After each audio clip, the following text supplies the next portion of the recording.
जब से Jabalia camp में इजरायली सैनिकों को मारा गया है, उसके बाद से नेतन्याहू सरकार के सिर पर खून सवार हो चुका है। हमास को मारते मारते अब इजरायली सेना शरणार्थी कैंपों पर हमले करने लगी है। इधर हमास ने धमकी दी है कि अब कोई शांति वार्ता नहीं होगी, अब गाजा में वही कब्जा करेगा जो जिंदा बचेगा। इस वक्त रफा पर सबकी निगाहें हैं।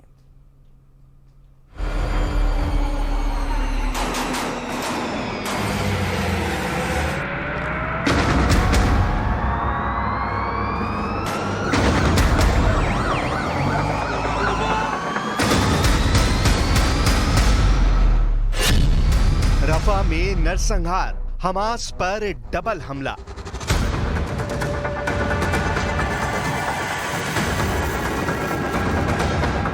अब तक गाजा युद्ध में 36,000 से ज्यादा लोग मारे जा चुके हैं। अब तक उत्तरी गाजा से 21 लाख से ज्यादा लोग दक्षिणी गाजा की तरफ भाग चुके हैं। 10 मई 2024 के बाद से रफा में इजराइल के भयंकर हमलों की वजह से 6 लाख से ज्यादा फिलिस्तीनी रफा से भागने को मजबूर हो गए हैं।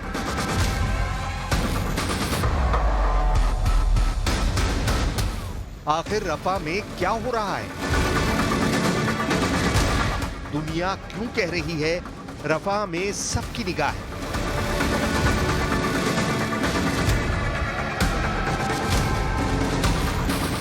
पिछले 24 घंटे में इजराइल ने रफा, खान यूनुस, अल मवासी और जबालिया कैंपों पर इतने खौफनाक और भीषण हमले किए कि कई फिलिस्तीनियों की लाशें बमों के धमाके में भाप बनकर उड़ गई हैं।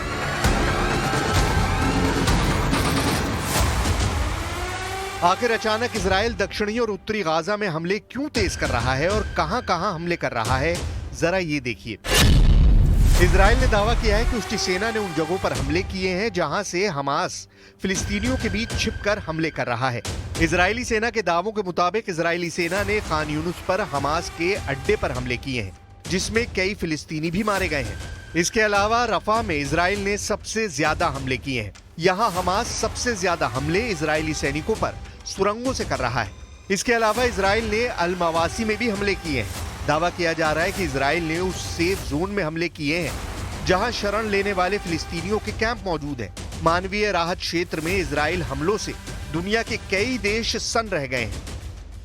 वकुल्लमा तअख्खर नेतन्याहू वदाइमूहु अन अल-इल्तिज़ाम बिहाज़ा अल-इस्तिहक़ाक़ कुल्लमा फ़क़द अल-मज़ीद मिन असराहु हयातहुम अला यद जैशिहिम बिल-क़स्फ़ अस-सुहयूनी व बिस-सवारीख़ अल-अमेरिकिया। क्या इजराइल रफा का सर्वनाश करने पर उतारू हो चुका है? तमाम अंतर्राष्ट्रीय दबावों के बावजूद प्रधानमंत्री नेतन्याहू रफा में अंधाधुंध जमीनी और हवाई हमले करवा रहे हैं। हम आपको आज ये दिखाने जा रहे हैं कि कैसे इजराइल बयानों से धोखा देकर जहां हमास पर डबल हमले कर रहा है, वहीं शरणार्थी कैंप में मौजूद फिलिस्तीनियों पर बमबारी कर रहा है। पिछले 24 घंटे में रफा, खान यूनुस, जबालिया कैंप और अल मवासी में कितनी लाशें इजरायली सैनिकों ने बिछाई हैं, जरा ये जान लीजिए। मिडिल ईस्ट मीडिया के मुताबिक गाजा में पिछले 24 घंटे में इजरायली सैनिकों ने 75 लोगों को जमीन और हवाई हमलों में मार डाला है, जबकि 284 फिलिस्तीनी पिछले 24 घंटे में घायल हुए हैं। इससे पहले रफा में हुए इजराइल के जमीनी और हवाई हमले में 48 फिलिस्तीनी मारे गए थे, जिस पर नेतन्याहू ने दुख जताया था।